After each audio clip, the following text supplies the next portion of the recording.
It was Halloween night, and the Tipton Cardinals needed a tackle.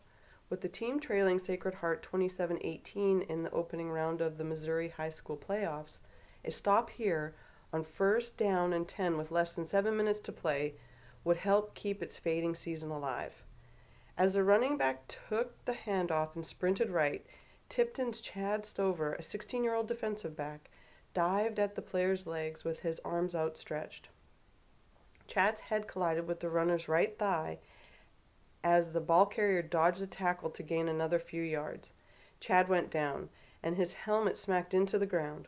"Was it a crazy hard hit?" asks Ben Smeltzer, a Sacred Heart wide receiver who was blocking Stover on the play.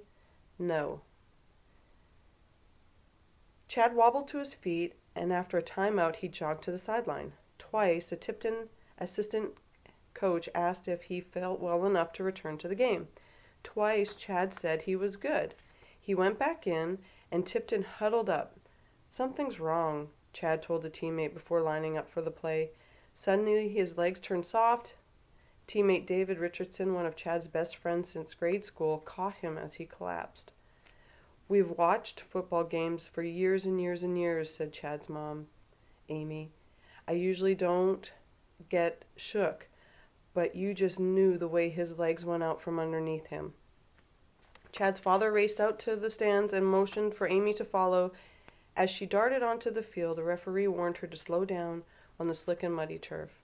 "I can't. I have to get there," Amy replied. Chad was limp when she reached him. He was lying on the ground, eyes closed, Amy says. He had a tear going down each side of his face.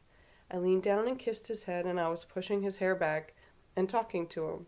I remember somebody telling me, 'He can't hear you,' and I remember telling them, 'I don't care.'" Players and coaches from both teams circled together, hands linked and heads bowed in silent prayer. "When he walked out the door to play football that day, it didn't cross my mind that I wouldn't see him come off that field," Amy says, sitting on her living room couch nearly 8 months later. "It just didn't."